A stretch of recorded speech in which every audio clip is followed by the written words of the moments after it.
Bonjour à tous. Si vous pouvez vous asseoir, si Ross McInnes peut s'asseoir, on pourra peut-être commencer cette table ronde. Merci à tous, vous êtes toujours très nombreux. C'est le rendez-vous, je dirais, annuel des rencontres d'Aix et on parle d'énergie avec toujours nos différentes personnalités que je vais vous présenter rapidement, mais je crois que vous les connaissez. Claire Vaison, qui est là, évidemment membre du Cercle des économistes et puis qui est accessoirement ex-directeur général adjoint d'Engie. À vos côtés, Bernard Fontana, qui est le président d'EDF. Je crois que c'est votre première participation ici à Aix. Vous allez voir ce que c'est. Et puis ensuite, à vos côtés, Patrick Pouyanné, qui lui est un habitué des rencontres d'Aix, qui est le président et directeur général de Total Énergie. À vos côtés, c'est Anne-Isabelle Etienvre.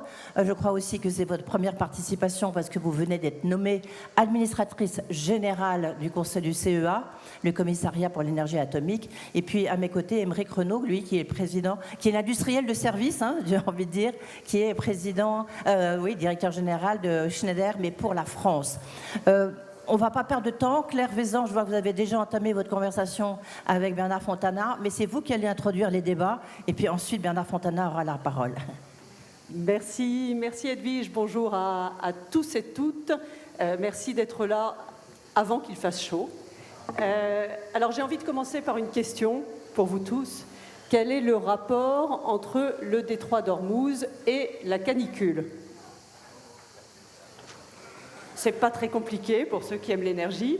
Donc le détroit d'Ormuz, le blocage du détroit d'Ormuz nous a rappelé l'importance des énergies fossiles et de leurs dérivés pour nos économies et nous a rappelé aussi les vulnérabilités que cela induisait. La canicule, elle est liée à la hausse du stock de gaz à effet de serre. Et vous savez que parmi les grandes sources de gaz à effet de serre, il y a évidemment les énergies fossiles. Donc nous sommes dans une situation dans laquelle, quand il fait très chaud en France et en Europe 2 fois avant le mois de juillet, c'est malheureusement quelque chose qui était parfaitement prévisible. Le changement climatique, c'est à la fois la hausse des températures moyennes, c'est aussi l'augmentation des événements climatiques extrêmes. Donc dans les 2 cas, le point commun, ce sont les énergies fossiles et nous savons que la transition énergétique, la sortie des énergies fossiles est indispensable à la fois pour limiter nos vulnérabilités géopolitiques et pour limiter le réchauffement climatique. Alors, quelques mots sur le mix énergétique, parce que c'est des sujets sur lesquels il y a parfois un peu de confusion. Aujourd'hui, en Europe comme en France, plus de la moitié du mix énergétique est encore dépendant des énergies fossiles. Je le dis parce qu'il y a parfois une confusion en France entre le mix énergétique et le mix électrique. Vous savez qu'en France, on a un mix électrique qui est extrêmement décarboné, grâce au nucléaire, grâce aux renouvelables, mais pour autant, l'électricité ne représente qu'environ 1/4 de la consommation énergétique. Donc quand vous regardez le mix énergétique et pas le mix électrique, il est très dépendant des fossiles, en France comme en Europe. Donc la transition énergétique... La transition énergétique, c'est à la fois donc, une transition qui doit aller vers une consommation une efficacité énergétique, une sobriété et un verdissement des énergies que nous utilisons. La question que tout le monde se pose, c'est combien ça coûte. Et donc nous avons cette table ronde ce matin pour parler du prix des énergies. Alors c'est un sujet qui n'est pas très simple, parce que quand on parle de combien ça coûte, il y a d'abord tout un tas de rapports, d'études qui disent pour faire muter nos systèmes du fonctionnement actuel vers des systèmes décarbonés, nous allons devoir investir de l'ordre de 2 points de PIB par an, en partie dans le système énergétique, en partie dans les moyens de production, les moyens de consommation qui vont devoir le plus possible s'électrifier. Donc ça, c'est un effort d'investissement qui est conséquent pour faire muter l'économie de sa dépendance actuelle très forte aux fossiles à une économie décarbonée. Pour autant, il y a aussi un coût très important à ne pas faire. Il y a des études qui chiffrent à 10 points de PIB le 1 degré supplémentaire au-dessus d'une trajectoire de réchauffement climatique. Alors je ne sais pas si c'est 10 points de PIB. Ce qui est certain, et on l'a vu, c'est que quand le pays se met en mode très ralenti à cause d'une canicule, ça a un coût économique. Alors quelle est l'incidence sur le prix de l'énergie, qui est notre question du matin? Le sujet n'est pas trivial. D'abord, vous avez en tête que le prix des énergies renouvelables a baissé. C'est vrai pour l'éolien, c'est vrai pour le solaire. Le prix du stockage a baissé aussi. Pour autant, nous sommes dans un système dans lequel nous devons prendre en compte le fait que les énergies renouvelables sont intermittentes, nécessitent de la flexibilité, nécessitent du stockage. Et donc, au-delà du coût des énergies, il y a des questions de coût et de fonctionnement de l'ensemble du système. On y reviendra. Et puis, lorsqu'on parle de coût, on parle parfois aussi de coût du nucléaire. Et là-dessus, une incompréhension à dissiper. Il y a parfois un glissement entre le coût du nucléaire historique et le coût du nouveau nucléaire. Ce sont évidemment des choses très différentes. Le nucléaire historique est amorti, le nouveau nucléaire en construction. Et je suis sûre qu'on aura des éclairages là-dessus. Qu'est-ce qu'on peut dire aujourd'hui des coûts du nouveau nucléaire? Comment se compare-t-il au coût des renouvelables? Et quelle est finalement la bonne manière d'arriver à un mix décarboné le plus compétitif possible? 1 minute. Je remercie Edwige pour son rappel à l'ordre et j'allais conclure. Je n'oublie pas bien sûr les autres énergies et on pourra en dire un mot puisque la transition énergétique, c'est l'électrification de tout ce qui peut être électrifié. Pour autant, on aura encore d'autres énergies dans le système. Je pense en particulier à la chaleur, au froid renouvelable et au gaz renouvelable. Voilà, donc l'objet de ce panel, c'est de faire progresser la compréhension collective sur les coûts de l'énergie, répondre aussi à la question de l'Europe. À quoi sert l'Europe? Est-ce que c'est un échelon pertinent?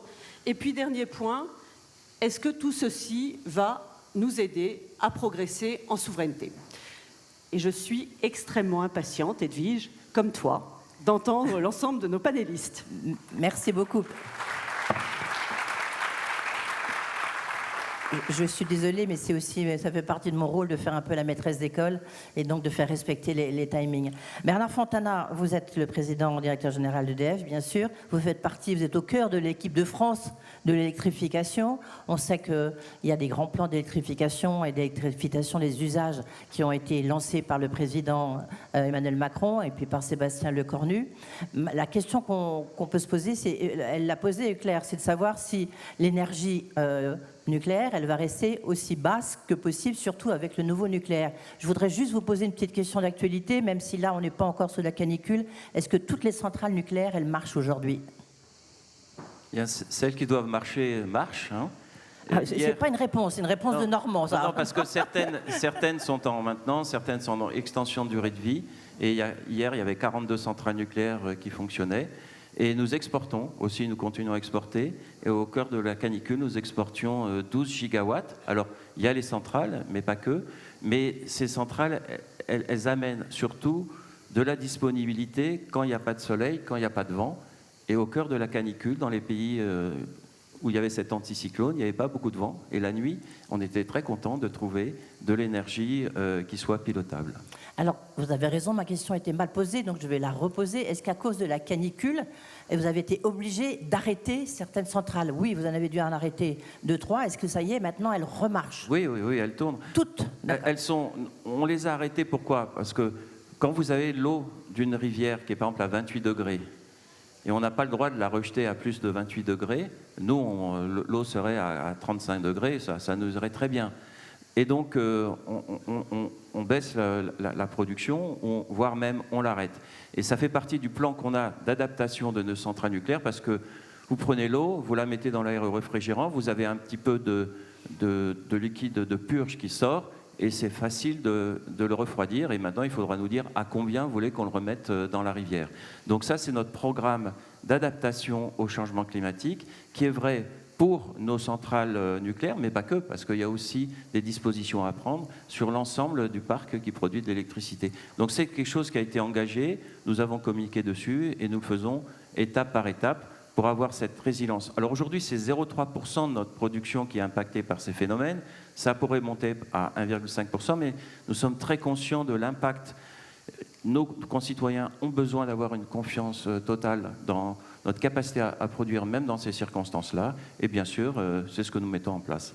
Sur le coût inexorable, vers une hausse des coûts inexorables de l'énergie, quelle est votre réponse? Parce que Claire l'a bien souligné, il y a le nucléaire qui, lui, est déjà amorti, et puis il y a le nouveau nucléaire qui, lui, évidemment, a un coût, et un coût très élevé.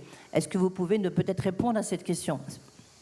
Donc, l'énergie, il y a un chemin pour que l'énergie ne soit pas plus chère, et j'en suis absolument convaincu. Ça suppose qu'effectivement, nous choisissons les bons investissements dans l'électrification et dans un système électrique robuste, et que nous tenions le coût des investissements. Si vous voulez que je vienne directement au coût du nouveau nucléaire, bien quand vous relancez une filière électrique, une filière industrielle, les premiers réacteurs sont un peu plus chers. Donc, pour les tout premiers, on imagine d'être entre 90 et 100 euros du mégawattheure. Et ensuite, on observe déjà, quand on arrive à la troisième paire, une baisse de 30%. Et ce que nous visons, avec un effet d'échelle supplémentaire, c'est d'aller rechercher 70 euros du mégawattheure. Et donc, je défie pas mal d'énergie d'arriver à ces coûts-là. Ça suppose une montée en cadence du tissu industriel, mais ce qui est très bon pour la France, parce que nous recréons des usines en France, nous créons de la profondeur industrielle en France, nous recrutons.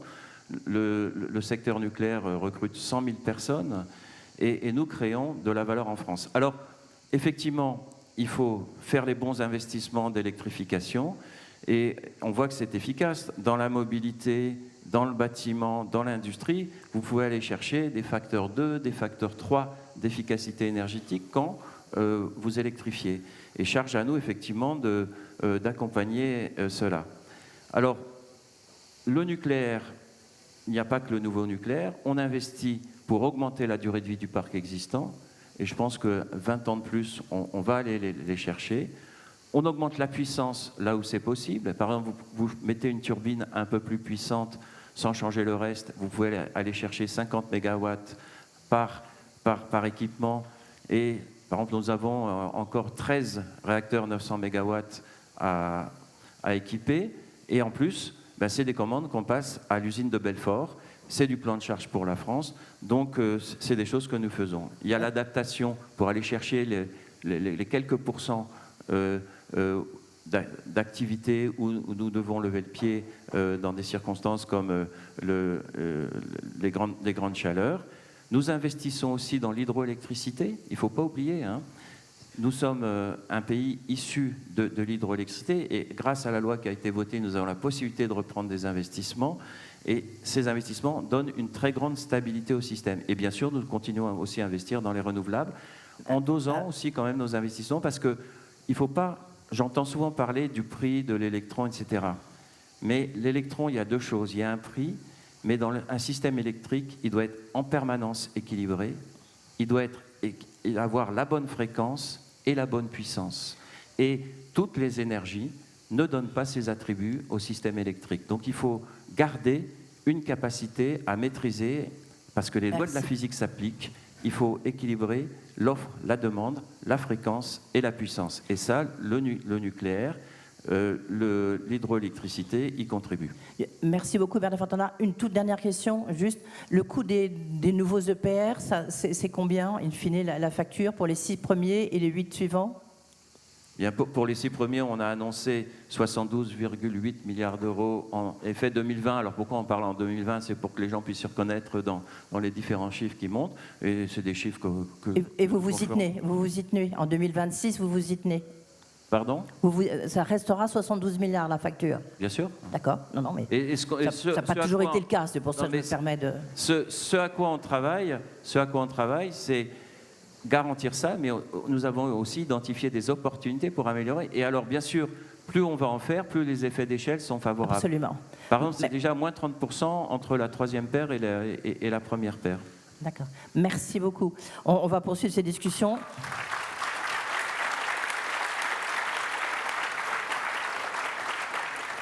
On va poursuivre sa discussion avec quelqu'un qui est de l'autre côté, si j'ose dire. C'est Patrick Pouyanné, le président directeur général de Total Energy. Merci d'être là, parce qu'en plus, je sais qu'hier soir, vous étiez à l'ambassade des États-Unis pour célébrer les 250 ans des États-Unis. Donc, merci d'être avec nous ce matin quand même. Beaucoup de questions à vous poser. Claire Vézan a dit on est trop dépendant des énergies fossiles. Vous nous direz, vous, quelle est votre position? Peut-être juste un petit point à date, pour reprendre une expression que vous n'aimez pas. Est-ce qu'on va vers une évolution du prix du brut plutôt vers une pente descendante ou pas? Oui.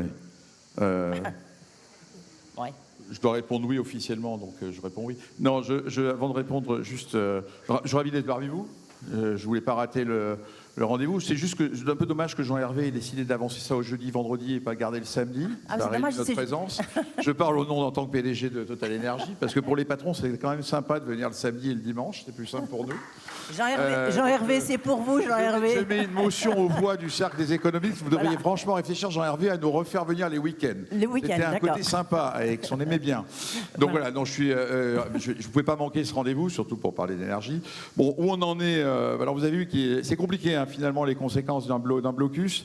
Il se passe des choses assez inattendues, assez spectaculaires en ce moment. En fait, les producteurs du Moyen-Orient ont tellement rempli leur stock qu'aujourd'hui, ils sont désespérés pour vendre leur pétrole. Et on a un problème pour amener des tankers passant le détroit d'Ormuz parce que tous les armateurs ne sont pas prêts encore à prendre le risque. Donc, ils bradent leur pétrole. Le pétrole s'effondre. Mais alors, à l'inverse, ce qui n'est pas bradé du tout, parce qu'entre le moment où le pétrole est pris en Arabie et où il va aller dans des raffineries dans le monde entier à peu près 30 à 40 jours en moyenne, il manque de produits pétroliers. Il manque de l'essence, il manque du diesel. Alors, il manque. Commence pas à parler de pénurie, parce que dès que je dis quelque chose, les gens exagèrent. Ce qui fait qu'aujourd'hui, les stocks sont très bas et les prix de l'essence, les prix du diesel sont toujours aujourd'hui à un équivalent 95-100 $ du baril.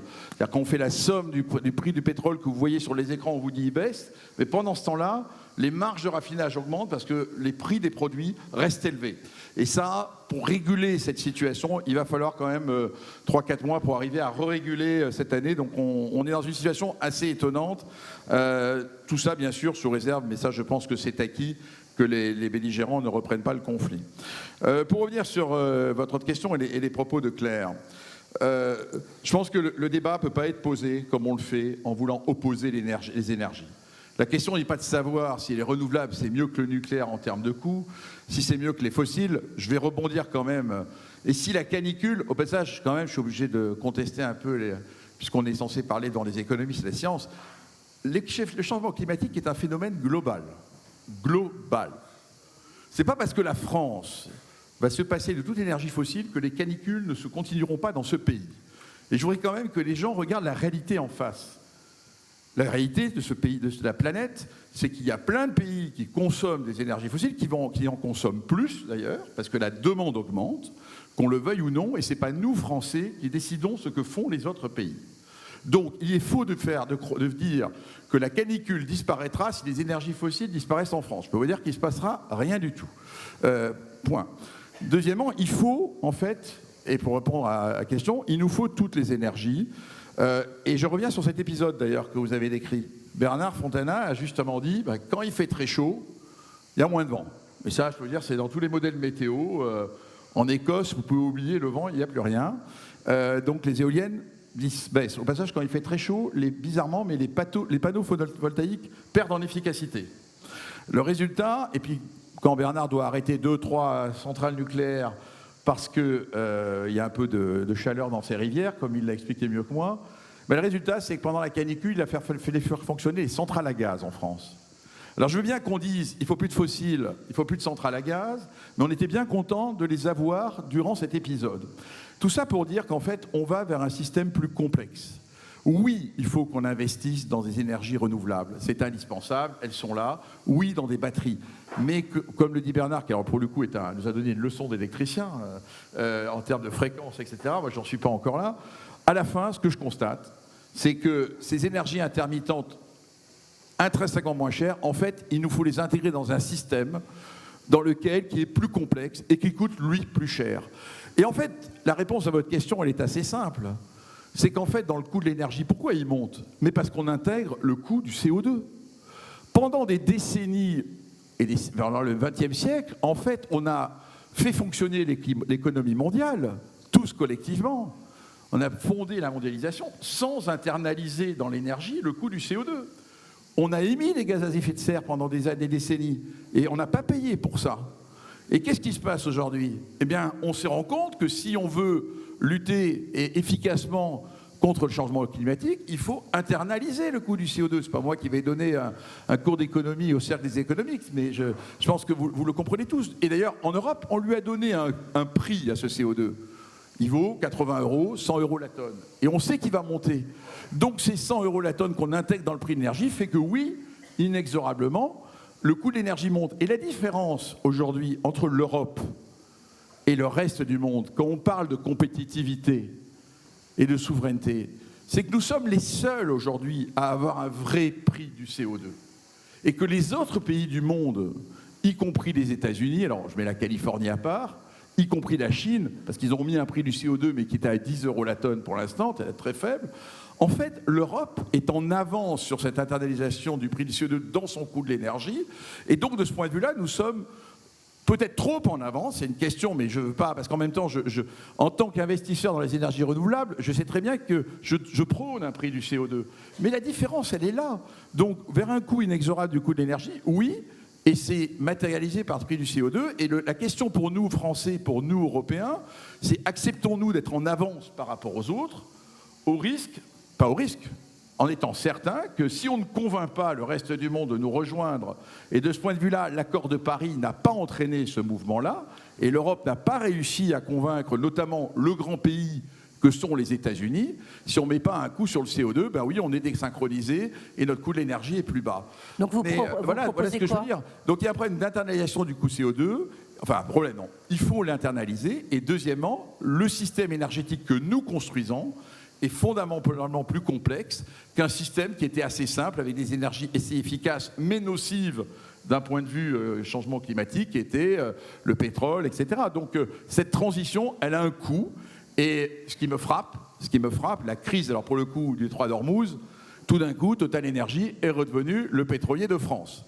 D'ailleurs, j'ai été heureux d'entendre que, heureusement, il y a quand même personnes qui ont dit on est content et fier d'avoir un pétrolier qui assure la sécurité d'approvisionnement du pays. Ah, mais si j'écoutais tous les Cassandres, et si j'écoutais tous les idéologues, ce que me disent les idéologues de l'énergie, c'est il faut que tu arrêtes de faire du pétrole tout de suite. Hein. Il y a même des juges qui s'y mettent. Mais c'est extrêmement grave. Oh. Et il faudrait que j'arrête tout de suite. Et puis quoi? À ce moment-là, on a le détroit d'Ormuz et vous allez chercher votre essence et votre diesel en l'important des majors anglo-saxons. C'est ce qui s'est passé pendant la guerre de 1914-1918. C'est pour ça que Total Energy a été créé, d'ailleurs. Donc j'ai l'impression qu'on a encore une utilité sociale pour beaucoup d'années, voire de décennies devant nous. Et en même temps, la transition, il faut la faire comme nous la faisons chez nous, en investissant dans ces énergies renouvelables. Merci beaucoup, Patrick Pouyanné.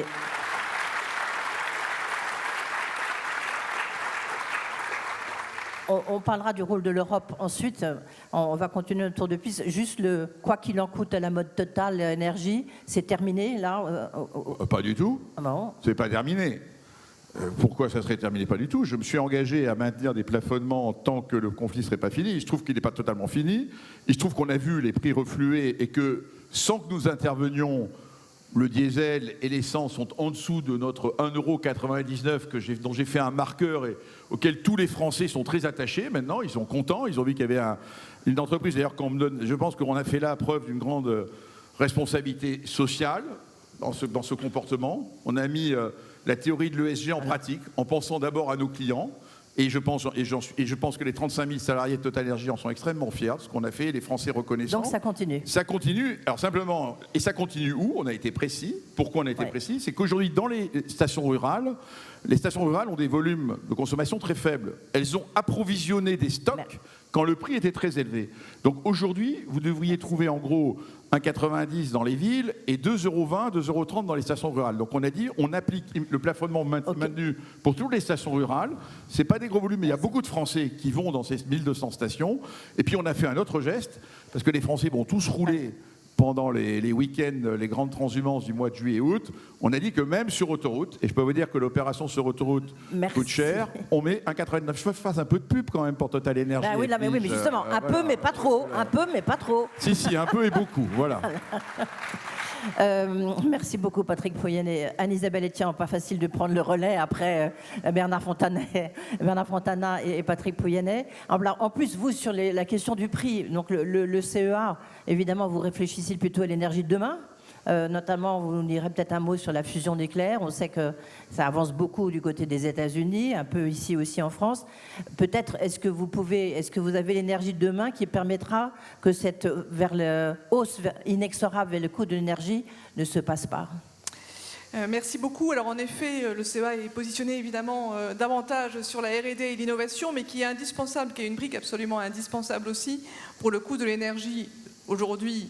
Un peu, demain beaucoup et après-demain de façon évidemment essentielle. Il est absolument indispensable d'avoir une ambition dans le domaine de la R&D et de l'innovation pour répondre à ce challenge collectif que nous avons sur le coût de l'énergie. Alors pourquoi? Évidemment, le CEA promeut dans ce domaine une vision intégrée de l'énergie, du système énergétique, de sa production, de son stockage, de son transport, et puis évidemment ne pas oublier dans tout cela la question clé des matières premières, des matériaux critiques qui sous-tendent naturellement tous ces domaines énergétiques. Et donc nous travaillons à des briques technologiques, très souvent d'ailleurs avec mes collègues industriels, et en particulier les trois ici présents, mais bien d'autres, la main dans la main à travers des laboratoires communs, des startups, etc. Nous travaillons donc à résoudre des problèmes, par exemple dans le solaire. Nous essayons d'avoir des cellules photovoltaïques avec les meilleurs rendements, qui soient plus robustes, qui soient plus recyclables, parce qu'à la fin, d'une part, ça rend la production d'énergie plus souveraine et plus stable et plus sûre, mais ça la rend aussi plus compétitive. Donc je prends cet exemple du solaire, mais c'est également le cas, bien sûr, dans le domaine des batteries. Vous avez dit un mot sur la fusion à l'instant. Alors la fusion thermonucléaire, soyons très honnêtes, ça n'est pas pour demain, ça n'est pas non plus pour après-demain, et je pense qu'il faut être très, très lucide là-dessus. Nous avons encore des verrous technologiques, mais c'est pour ça que le CEA et ses partenaires sont là, c'est pour résoudre ces verrous technologiques, comme le font d'autres grands pays. Vous avez cité les États-Unis, la Chine est également extrêmement présente dans ce domaine-là, et nous sommes ici à côté de Cadarache, et donc à côté d'ITER, qui est donc le flagship mondial pour la fusion thermonucléaire, dont on espère qu'elle arrivera à démontrer la capacité à produire plus d'énergie qu'elle n'en consomme pour arriver à démontrer la production d'énergie. Qui arrivera le premier, à votre avis, les Chinois? Non, moi j'espère qu'ITER arrivera à démontrer avant nos camarades et amis de par le monde la capacité à produire de l'électricité. Cela étant, la Chine est membre d'ITER, donc voilà, ce sera un succès mondial le jour où ITER fonctionnera. Merci beaucoup. Pardon, excusez-moi, je vous ai interrompu. On reviendra sur la question de souveraineté, parce que pour vous, c'est un point important. Donc, on y reviendra avec les autres intervenants, mais on va terminer notre tour de table avec vous, Aymeric Renaud.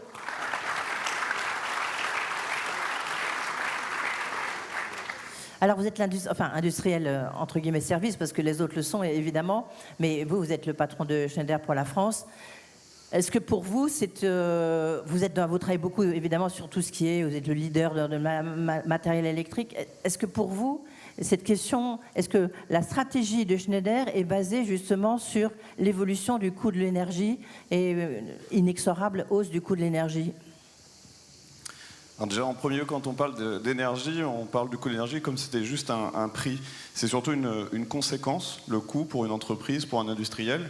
Et ce que cherche finalement un industriel, c'est maîtriser un système énergétique qui est assujetti à la fois à des tensions géopolitiques et des mutations technologiques. Donc en premier lieu, la question qu'on se pose, c'est déjà l'énergie qu'on ne va pas consommer, parce que ce qu'on ne consomme pas, c'est ce qui coûte le moins cher. Et puis en deuxième temps, comment on va pouvoir mieux piloter cette énergie produite. Donc les grands enjeux, quand on regarde l'énergie, il n'y a aucune idéologie énergétique pour une entreprise. Elle veut un résultat économique, un résultat opérationnel. Et pour ça, c'est une énergie qui est disponible, qui est stable, qui est bien distribuée et qui est, pour certains qui ont pris des enjeux de décarbonation, décarbonée. Alors, c'est vrai que là, l'énergie, quand on regarde ces critères-là, l'électricité répond avec des éléments structurants, parce qu'on a la chance en France d'avoir une énergie qui est décarbonée, qui est bien distribuée par RTE et Enedis sur l'ensemble du territoire, et par ailleurs, qui répond en termes de pilotage à de grands enjeux. Et c'est là où justement il y a des vrais gains et des gisements de productivité. Déjà dans le pilotage de cette énergie, aujourd'hui on a beaucoup parlé d'efficacité énergétique et on voit encore des aberrations dans la façon dont on consomme l'énergie, aussi bien dans les bâtiments, dans les entreprises industrielles. Il y a énormément de technologies qui sont matures et qui ne sont pas déployées à l'échelle alors qu'elles font leurs preuves. La moitié des moteurs n'ont pas de variation de vitesse. La variation de vitesse, c'est 20 à 30% d'économie. Et pourtant, la moitié n'en sont pas équipés. Quand on regarde après le pilotage de l'énergie en tant que tel, notamment avec l'arrivée de systèmes digitaux, je vais prendre un exemple très concret dans un bâtiment qui accueille à la fois des panneaux solaires pour de l'autoconsommation, des véhicules électriques, puisqu'il y a un verdissement de flotte. Un ingénieur qui piloterait cette énergie devrait prendre une décision toutes les 15 minutes en disant quelle est la météo, est-ce qu'il va y avoir de l'ensoleillement pour alimenter mes panneaux et éventuellement stocker ma batterie présente, est-ce que j'ai un afflux sur mon site important, ah non c'est vendredi, beaucoup de télétravail, donc il faut que je regarde différemment la consommation. Aujourd'hui, le digital, au travers de l'IA, permet tout simplement d'apprendre le mode de fonctionnement du bâtiment et pouvoir prendre des décisions toutes les 15 minutes sur la meilleure décision entre l'autoconsommation, le stockage sur batterie, la régulation de charge des véhicules électriques et ainsi déplacer les charges et générer des économies. Merci beaucoup. Je réfléchissais à ce que vous disiez en disant qu'il y a un problème derrière quand même d'approvisionnement des matières premières, il y a un problème de souveraineté. Est-ce qu'on peut peut-être repartir sur ce que vous disiez, Patrick Pouyanné, ce que vous disiez aussi à Anne-Isabelle Etienne, sur la question de comment ne pas dépendre notamment des Chinois, parce que sur les photovoltaïques, vous parliez de la recherche sur les photovoltaïques, vous parliez aussi, c'est ce que vous faites aussi chez Schneider, on voit bien qu'aujourd'hui les panneaux photovoltaïques, ils sont chinois. Si vous prenez l'uranium, il vient de Russie. Si vous prenez, la liste est longue. Si vous prenez le pétrole, il vient du Moyen-Orient. Est-ce qu'il n'y a pas un problème de dépendance de et un problème de souveraineté pour nous, souveraineté énergétique? Bernard Fontana, c'est peut-être vous qui répondez le premier. Et volontiers. Donc effectivement, la souveraineté, je vous ai dit, nous, notre mission, électricité compétitive, souveraine et décarbonée. Donc la souveraineté est au cœur de notre approche. Vous avez évoqué l'uranium, il vient de beaucoup d'endroits du monde et nous avons un portefeuille diversifié. En plus, la France a une faculté de faire du recyclage avec le MOX, avec l'aval du cycle. Et les récents conseils de politique nucléaire nous ont positionnés dans une perspective de fermeture du cycle, c'est-à-dire qu'avec la technologie des réacteurs rapides, il y a la possibilité de valoriser l'énergie qu'il y a dans nos vieux combustibles. Et dans ces combustibles, aujourd'hui, il y a pour plus de 1000 ans de réserve. Donc ça donne quand même une perspective. Et la France est historiquement un des leaders mondiaux dans ces technologies-là. Et nous travaillons d'ailleurs avec le CEA, avec Orano, avec EDF, Framatome, pour avancer dans cette direction-là. Sinon, la souveraineté, ça nous parle beaucoup. Donc, nous sommes très attentifs à la propriété des technologies et à créer une profondeur industrielle. Alors les militaires, la défense, ils ont la BITD. Nous, maintenant, on l'appelle la BITNC, la base industrielle et technologique du nucléaire civil, qui souvent, d'ailleurs, se chevauche avec la BITD pour assurer la maîtrise de nos systèmes. Alors bien sûr, il y a encore parfois des dépendances croisées que nous gérons. Mais je vous donne un exemple, parce que celui-là, il me plaît bien. Quand vous faites du soudage, vous avez besoin de matériaux de soudage très particuliers ou de brasage, bien, il se trouve que l'essentiel vient d'un seul pays du monde. Et à Grand-Villard, qui est à 10 km de Belfort, nous avons augmenté le capital d'une entreprise familiale pour introduire en France la capacité à alimenter le nucléaire civil, la défense, d'autres industries comme l'aéronautique, avec des matériaux de soudage et de brasage qui soient souverains. Et c'est ce niveau de détail et de profondeur industrielle qui est en jeu. Et je trouve que c'est un formidable défi pour nos générations, parce que ça enrichit notre pays. Oui, mais en même temps, vous avez dit... Vous avez dit tout à l'heure qu'il fallait reconstituer en France la filière nucléaire et les compétences. Est-ce que là, vous allez peut-être avoir besoin des compétences et des technologies chinoises, par exemple, parce qu'on sait que dans le nucléaire, c'était l'inverse. C'est vous qui aviez apporté vos technologies, mais qu'aujourd'hui, c'est peut-être les Chinois qui vont aider, notamment à la reconstitution de cette filière nucléaire. J'étais en Chine il y a 3 semaines, voyez. Et mes amis chinois m'ont fait visiter la compagnie 23, celle qui fait tous les tuyaux pour là où on pêche, hein, et qui avait été créée à l'époque par EDF et Framatome pour la construction de Lingao. Et je leur ai posé la question, alors qu'est-ce que vous pouvez nous apprendre? Ils nous disent, nous, vous savez, on fait ce que vous nous aviez appris. Ah oui, et donc, un peu dommage. Mais et on leur a demandé, est-ce que vous pouvez nous le rappeler, ce qu'ils font avec beaucoup de plaisir. Et je vous donne des exemples. Ils m'ont montré un support. Ils m'ont dit, voilà, vous avez un morceau A, une soudure, un morceau B.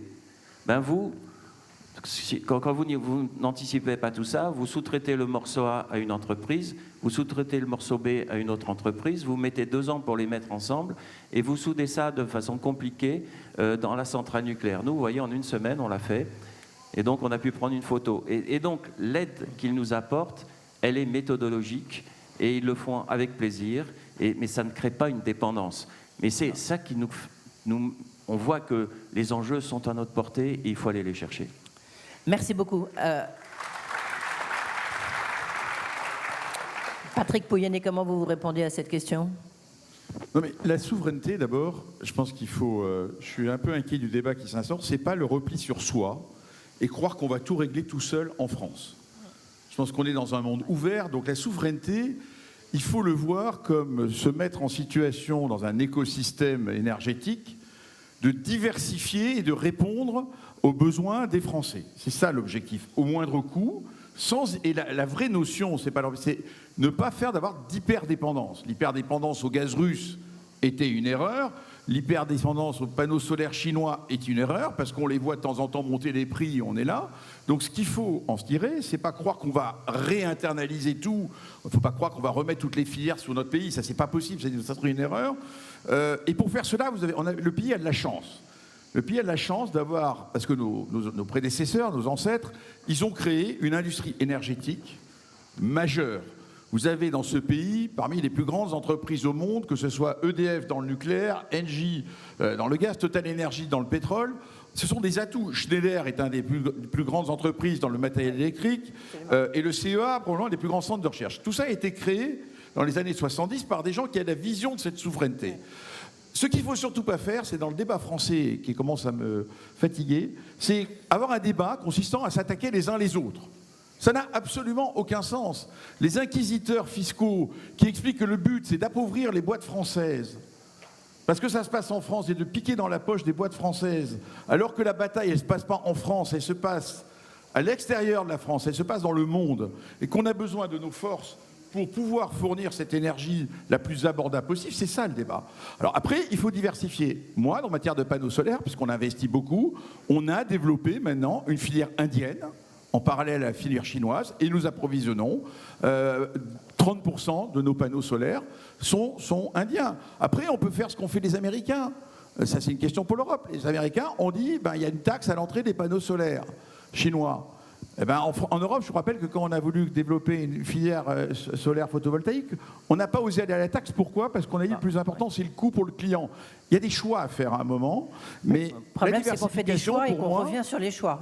En l'occurrence, heureusement que Total Energy ne dépend pas que du détroit d'Ormuz, parce que sinon vous auriez eu un souci. C'est 20% de nos productions, et on a, et c'est d'ailleurs au fond du gène de Total Energy, puisqu'il se trouve qu'on a construit un géant mondial des hydrocarbures, sans avoir de pétrole chez nous. Donc on l'a fait en diversifiant. Et en fait, l'essentiel aujourd'hui, le plus grand pays dans mon portefeuille, c'est le Brésil, qui approvisionne en pétrole. Et c'est grâce à ça, d'ailleurs, que j'ai continué à amener du pétrole dans les raffineries françaises. Après, j'ai bien sûr l'Afrique. Et donc, la leçon est pareille sur le gaz naturel liquéfié, dont nous sommes le 3e mondial. Nous sommes les seuls à ne pas avoir déclaré de force majeure à aucun de nos clients dans le monde, malgré l'arrêt du Qatar. Pourquoi ? On est seuls. Mes grands concurrents, que je ne vais pas nommer anglo-saxons, il a immédiatement dit force majeure, je me retire.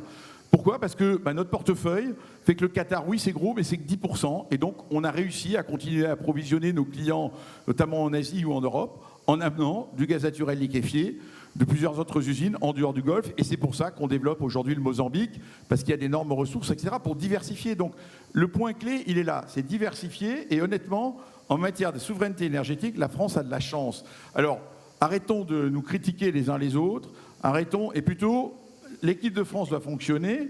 Et j'attends, moi, du soutien, non pas des débats politiques pour savoir s'il faut nous taxer plus, mais plutôt comment nous renforcer pour pouvoir apporter de l'énergie plus compétitive au pays. Non mais, la souveraineté, c'est ça. La souveraineté, c'est ça. C'est pas croire qu'on va tout faire chez nous tout seul. La souveraineté, c'est une super idée, mais à condition de la prendre tous positivement. Elle doit être heureuse, cette souveraineté. Et vous parlez sous le contrôle aussi de Jean-Pierre Clamadieu, qui est le président d'Engie. Donc l'équipe de France est quasiment au complet là, ce matin. C'est dommage que vous aviez manqué Sébastien Lecornu, le Premier ministre. Peut-être qu'il vous aurait rassuré. Il a été assez positif sur les entreprises. Je dis ici même, sur cette tribune. Moi, j'attends la loi de finances, vous savez. Je suis comme Saint Thomas. OK. Souveraineté, vous en avez dit un mot tout à l'heure, Anne-Isabelle. Etienne, est-ce que pour vous, c'est au cœur en fait de la stratégie, j'ai presque envie de dire, c'est pour ça que vous existez? Absolument. Donc il y a 80 ans, lorsque le général de Gaulle a créé le CEA, c'est vraiment pour répondre à un enjeu de souveraineté et d'autonomie, en particulier pour ce qui est de la maîtrise de l'atome. 80 ans qui est aussi le bel âge d'EDF, c'est évidemment pas par hasard. Donc oui, le besoin de souveraineté et l'ancrage dans ce sujet, il est présent au CEA depuis toujours. C'était un peu moins prégnant à une époque peut-être un peu plus légère, ça l'est à nouveau aujourd'hui beaucoup. Donc ça fait vraiment partie de notre ADN. Alors je reviens sur le nucléaire, puisque Bernard en a évidemment très bien parlé. Quelques compléments. Je pense qu'on a une chance en France, c'est d'avoir cette équipe de France du nucléaire, mais c'est une équipe de France bien plus large, je suis évidemment d'accord avec ce qui a été dit, une équipe de France du nucléaire qui est relativement unique au monde, qui permet d'avoir une maîtrise du développement de l'énergie nucléaire depuis la R&D, avec le CEA bien sûr en particulier, mais ses partenaires académiques, depuis la R&D jusqu'à donc l'ensemble des briques indispensables à la production et à la maîtrise de l'énergie nucléaire, avec la fabrication du combustible, naturellement les réacteurs, mais également le retraitement, avec donc EDF, Orano, Framatome, pour ne citer que. Et donc ça, c'est une force relativement unique au monde, qui nous rend en France très forts et très autonomes, mais qui nous rend aussi très visibles et très importants et très bien positionnés à l'export. Donc ce n'est pas une souveraineté repliée sur elle-même, pour reprendre ses propos, mais c'est vraiment une souveraineté qui nous donne de l'autonomie et qui nous fait aussi rayonner dans le monde, et je pense qu'on peut en être collectivement assez fiers. Alors évidemment, pour renforcer cette souveraineté, Bernard en a dit un mot, nous allons aussi revenir à ce programme de fermeture du cycle qui nous rendra, quand on l'aura complètement déployé, plus autonome en termes de combustible. C'est un beau défi collectif que nous allons aborder ensemble. Dans le domaine du solaire, que vous avez également cité, la souveraineté est différente. Ce n'est pas du tout la même chose que dans le domaine du nucléaire. Dans le domaine du photovoltaïque, naturellement, nous ne pouvons pas ignorer que la Chine, pour ne citer qu'elle, a une puissance industrielle et une force de frappe colossale. Donc, se dire qu'on va arriver en France seul à rivaliser, c'est complètement illusoire. Donc là, il faut, je pense, d'une part, intégrer complètement une dimension européenne dans ce domaine-là, et puis se dire qu'on continue à développer une R&D, mais une R&D pertinente, une R&D de niche, qui permet de construire les enjeux de demain, d'aller au-delà de ces 30% qui sont une sorte d'asymptote aujourd'hui qu'on n'arrive pas à franchir de rendement pour les cellules. Bref, se projeter dans l'avenir, mais ne pas se tromper de combat pour ce qui est de la souveraineté dans ce domaine-là. Merci beaucoup. Je peux faire pardonnez-moi, un tout petit pas de côté, mais comme il y a beaucoup de jeunes, il y a beaucoup d'étudiants, vous avez un parcours époustouflant, Anne-Isabelle Etienne, vous êtes normalienne, vous êtes docteur en physique, etc.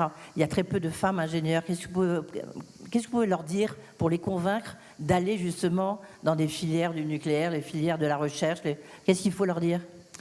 Alors je dirais que ces métiers, les métiers de technicien, les métiers d'ingénieur, dans le domaine de l'énergie au sens large, c'est extraordinaire. Un, parce que vous répondez à des défis majeurs pour la société, des défis qui sont pleins de sens. Deux, c'est porteur de créativité, Vous allez vous amuser, vraiment. Il y a beaucoup de défis encore devant nous. Et donc, on a besoin de vos idées, de vos talents pour progresser.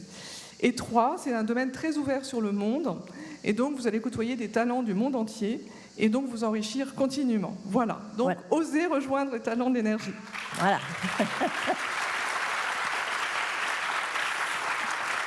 Aymeric Renaud, vous, en termes de souveraineté, est-ce que d'abord c'est un enjeu pour vous, mais surtout vous venez de signer un accord très important dans l'intelligence artificielle avec SoftBank.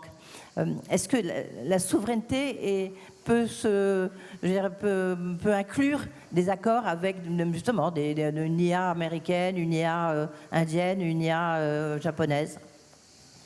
Alors déjà, je pense qu'il faut définir ce qu'on entend par souveraineté. La souveraineté, c'est déjà la capacité d'analyser une situation de façon autonome, d'opérer un choix, de pouvoir d'ailleurs l'opérer de façon autonome, et également de l'activer. Et quand on regarde finalement les grandes problématiques auxquelles on fait face, je suis entièrement d'accord avec Patrick Pouyanné, il faut diversifier. Diversifier la façon dont on opère. On ne peut pas être tributaire d'une seule source d'approvisionnement ou d'une seule localisation géographique. Donc dans la gouvernance qu'on opère par exemple au sein de Schneider Electric, on a 5 hubs mondiaux. Ils ont tous leur propre R&D, leur supply chain, leurs usines, et ils opèrent sur leur région. Ce qui ne veut pas dire qu'on n'a pas de partage. Si on prend la R&D, et ça c'est nouveau, on voit une accélération forte en Chine, on apprend beaucoup, on va faire du China to Global, ça veut dire qu'on prend les inventions chinoises et on les relocalise en Europe pour tirer profit de savoir-faire. Tout comme on a fait dans le passé, quand on avait un export de savoir-faire européen en Chine. Cette capacité de partage de connaissances et de relocalisation, elle est clé, mais il est important aussi de diversifier et d'avoir des appuis solides dans chacune des régions. Alors, quand on parle d'IA, effectivement, qui est un sujet d'actualité. SoftBank, c'est finalement un investisseur qui arrive pour développer des infrastructures d'IA. On a la chance en France d'avoir une énergie qui est bien distribuée, qui est décarbonée, donc ça crée beaucoup d'attrait avec de la puissance disponible. C'est ça qui a attiré en premier lieu. Mais une fois qu'on a connecté des data centers, ce qui est important et ce qui sera souverain, c'est les modèles qu'on va faire tourner dessus. Et là, je pense notamment à un acteur européen et notamment français qui sort du lot, qui est Mistral, qui est une véritable chance et opportunité pour l'Europe de développer un modèle qui va créer de la valeur et qui permettra de rester souverain dans ces domaines. Parce qu'il faut être bien conscient qu'aujourd'hui, quand on regarde un compte d'exploitation, on raisonne en masse salariale, en coût d'achat. Et il y a une variable qui va s'inviter demain, c'est qu'on va commencer à raisonner en token. Parce que tous ces apports de l'IA, ça a un coût.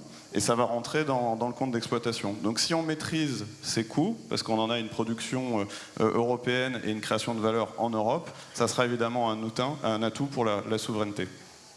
Merci beaucoup. Patrick Pouyanné. Je voulais rebondir sur la Chine. J'ai fait la même chose que Bernard, je suis allé passer une semaine en Chine pour voir ce qui se passe. Ce qui est impressionnant, c'est la capacité d'exécution des Chinois, comme tu le disais. Et tout ça, ça renvoie, en fait, j'ai essayé de comprendre comment ils arrivent à construire un réacteur par mois en ce moment, des usines absolument neuves en 2 ans. Il y a une vraie différence entre les deux écosystèmes, c'est tout ce qui est la réglementation et le permitting. En Chine, quand ils veulent construire une usine nouvelle, en 2 ans, ça y va. Oui. La zone industrielle est libérée et on construit et on avance. Et donc, c'est leur capacité d'exécution qui est extrêmement impressionnante et qui nous donne des idées. Après, moi, je crois que de la même façon que Bernard leur a apporté sa techno et qu'ils font du copy-paste plus rapide aujourd'hui, donc il faut qu'il arrive à revenir à la capacité d'exécution, je pense que maintenant, il faut qu'on leur dise de venir, mais à nos conditions. Moi, j'ai pas peur des Chinois. Je pense que l'Europe, c'est pas en mettant la ligne Maginot qu'on va y arriver. Il va se passer pire. Ils vont rentrer sans rien nous apporter.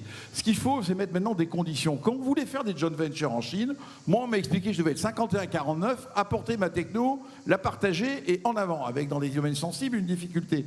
Maintenant, nous, Européens, on doit faire cela. On a besoin d'eux, sinon on va être en retard. Donc, mettons-nous en position, créons le cadre collectivement de faire des joint ventures 51-49, disons-leur tous la même chose. Parce que ce qui n'est pas bon en ce moment, c'est de voir qu'ils essayent de rentrer par la droite et par la gauche et par en dessous, qu'il y a des acteurs faibles qui vont leur dire je vous ouvre les portes, et à la fin, oui, ils auront envahi le système. Donc, moi je crois qu'il faut, et ça c'est une question de confiance en nous-mêmes. En Chine, ce qui m'a frappé, moi, c'est la confiance du système en lui-même. Sur l'IA, il n'y a pas de débat. L'IA, c'est une force. Ils n'ont pas de peur de l'IA. Nous, en Europe, on prend tous les sujets, on n'a pas assez confiance. Et on prend les sujets plus par le côté du risque que de l'optimisme. Il faut reprendre la phrase de Churchill. Hein. Un optimiste, c'est quelqu'un qui voit dans toute difficulté une opportunité. Il faut faire cela. Voilà. Donc la Chine, il ne faut pas en avoir peur. Il ne faut pas faire se recroqueviller. Il faut au contraire leur dire, bon, écoutez, vous savez faire des choses, partenariat, et j'y vais 51-49 en Europe, sinon vous ne vous implantez pas. Et je pense que c'est cela, et ils vont l'accepter parce qu'ils ont bien compris aujourd'hui notre débat. Et moi, j'ai vu plusieurs entreprises qui essayaient de transformer Total Energy en cheval de Troie pour le marché européen. Voilà, donc on est en train de voir les conditions auxquelles il faut les mettre, parce qu'ils voient bien ce qui se passe. Voilà. Intéressant. Bernard Fontana, votre réponse, vous?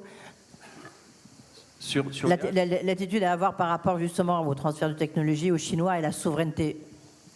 Bien, nous, dans le nucléaire, nous avons une tradition de coopération avec eux. Hein. Nous avons célébré les 40 ans de coopération et ça va dans les deux sens. C'est-à-dire que nous livrons, nous travaillons ensemble et effectivement, nous livrons encore des équipements et de l'autre côté, nous bénéficions de leur retour d'expérience. Et je pense que le nucléaire français a la capacité à coopérer dans le monde. Anne-Isabelle disait que grâce à nos grands anciens, nous avons cette dimension mondiale.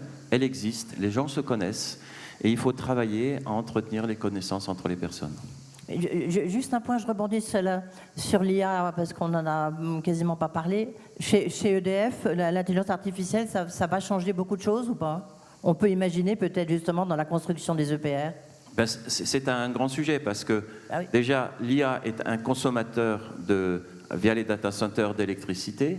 Donc nous pensons que c'est une chance pour la France d'accueillir ces data centers. Donc nous avons même créé un fonds pour préparer les sites, pour accélérer l'accueil de ces data centers, pour faire en sorte que Patrick puisse voir qu'on est capable de faire ça en 2 ans et pas en 10 ans. Donc il faut pouvoir anticiper. Et également, ça nous rend dans un cercle vertueux parce que l'IA nous aide aussi à être plus efficace. Donc nous accueillons l'IA, bien sûr, il y a des règles de sûreté, etc., qui sont mises en place. Et nous le voyons comme un moteur d'efficacité. Effectivement, notamment avec Mistral, nous travaillons à comment intégrer ces technologies pour améliorer encore notre capacité à construire les réacteurs. L'IA, ça va être une source d'accélération des processus. Hein. C'est pas du tout, il ne faut pas...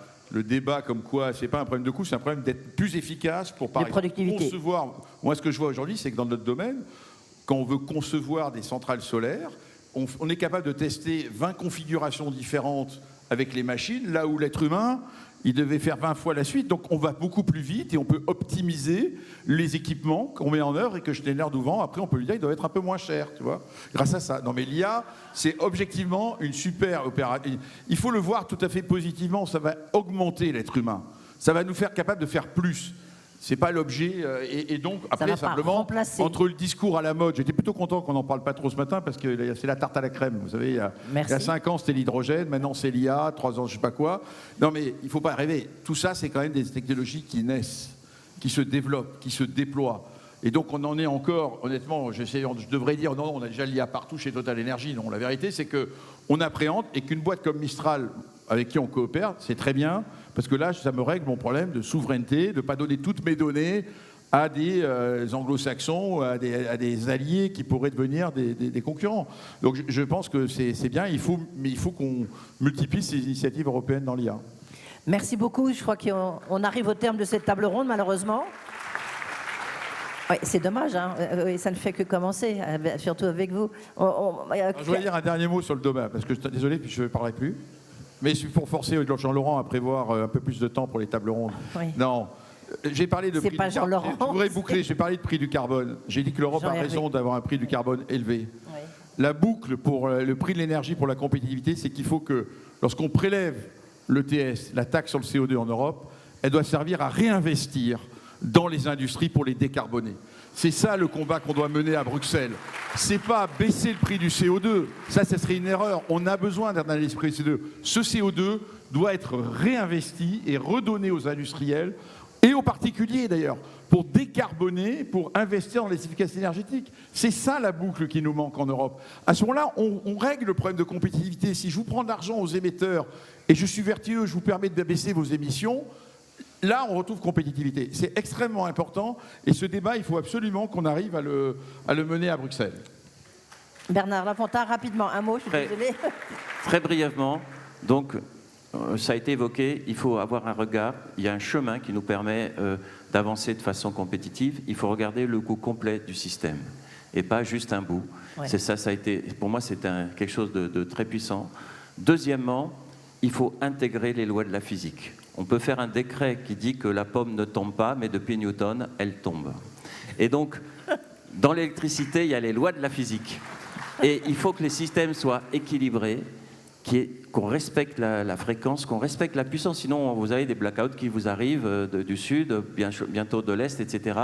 Et vraiment intégrer et se comprendre qu'il y a une valeur au service système. Et avec ça, on est capable d'avancer sur un système robuste. Très bien, merci beaucoup. Claire, alors, un mot, parce que là, c'est pas la pomme qui est tombée, c'est le couperet du temps, mais allez-y. Oui, le couperet du temps est tombé, alors je ne vais pas... j'avais des remarques à partager, mais je crois que beaucoup a été dit de manière convergente sur le fait d'avoir un mix diversifié, d'être attentif au coût et au coût complet. Et en matière de souveraineté, la souveraineté totale n'existe pas, nous ne vivons pas dans une forteresse. En revanche, trouvons les moyens intelligents de travailler, y compris avec les Chinois, avec des conditionnalités, pour créer de l'activité et de l'emploi en Europe. Merci à tous. Merci à vous. Bonne journée, bonne canicule.